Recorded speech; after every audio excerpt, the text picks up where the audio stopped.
Good morning. We will complete today the book of 2 John. We have been looking at it for the last couple of days. Yesterday we heard John telling us about love and that we are to walk in love. But this is a book all about truth and love. And so today he teaches us some about truth. So let me share with you the final few verses in the book of 2 John. Many deceivers have gone out into the world, those who do not confess that Jesus Christ has come in the flesh. Any such person is the deceiver and the Antichrist. Be on your guard so that you do not lose what we have worked for, but may receive a full reward. Everyone who does not abide in the teaching of Christ but goes beyond it does not have God. Whoever abides in this teaching has both the Father and the Son. Do not receive into the house or welcome anyone who comes to you and does not bring this teaching. For to welcome is to participate in the evil deeds of such a person. Although I have much to write to you, I would rather not use paper and ink. Instead, I hope to come to you and talk with you face to face, so that our joy may be complete. The children of your elect sister send to you their greetings. Let me begin with the final little piece there, which doesn't have a lot to do with truth, but perhaps it does, where he says, I hope to come to you face to face so that your joy may be complete.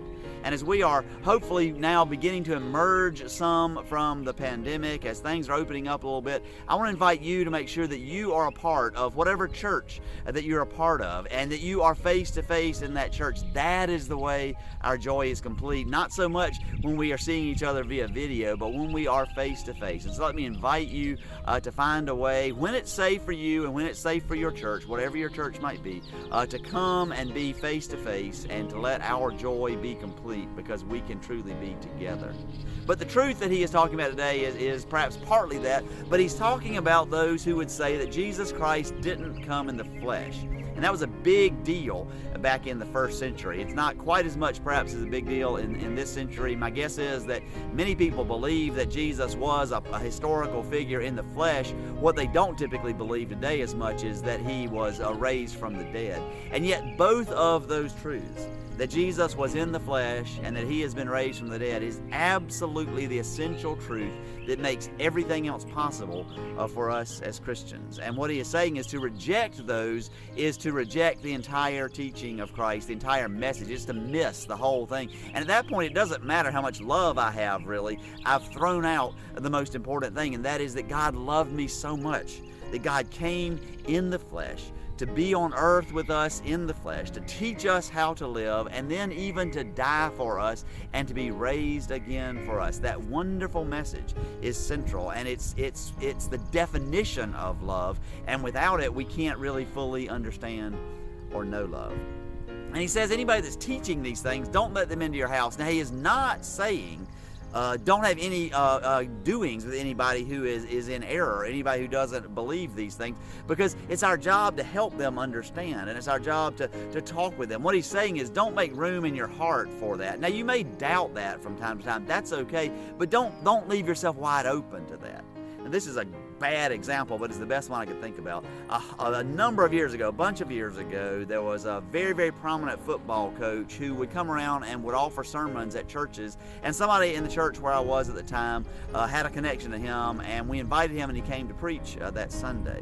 And before the service started, he and I were sitting in my office chatting, and it was kind of neat for me because I'm here with this celebrity coach. I'm getting to meet this guy and talk with him a little bit. But as I talked to him, I realized he was really full of himself. He wasn't interested in anything to do with me. He only kind of wanted to talk about himself, and he really wasn't even interested in doing much of that. He just was kind of self-absorbed.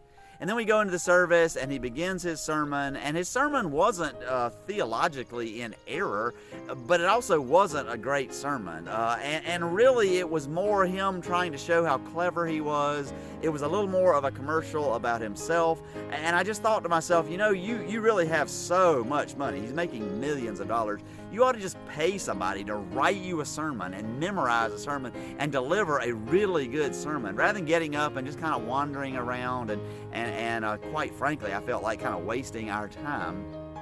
I didn't say any of those things to him, of course. And then later there was another football coach, and somebody said, hey, I think I could get him. And I said, you know what? I've made a decision. And my decision is I'm not going to put a football coach in the position of coming into the church and trying to preach. And in return, I'm not going to go onto the sidelines on a Saturday and try to coach for them. I'm going to do what I know I can do, and I'm going to let them do what I know that they can do. Now, that's not really what John is saying here, but he is saying don't let in stuff as teaching, particularly if it's being taught as truth, that isn't truth. Don't let stuff in, and that doesn't only mean into your church, but it means be careful about the books you read or the media you consume or whatever, because if it's not truth, it's ultimately going to have some impact on you.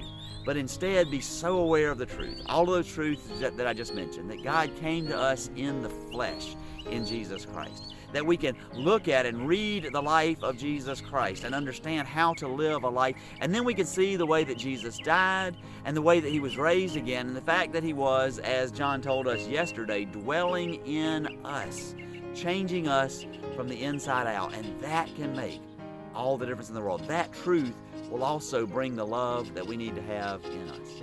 And so let us, as we go forward now, make sure that we are living out of the truth and also living in love. And we can do all of these things, of course, because God is with us.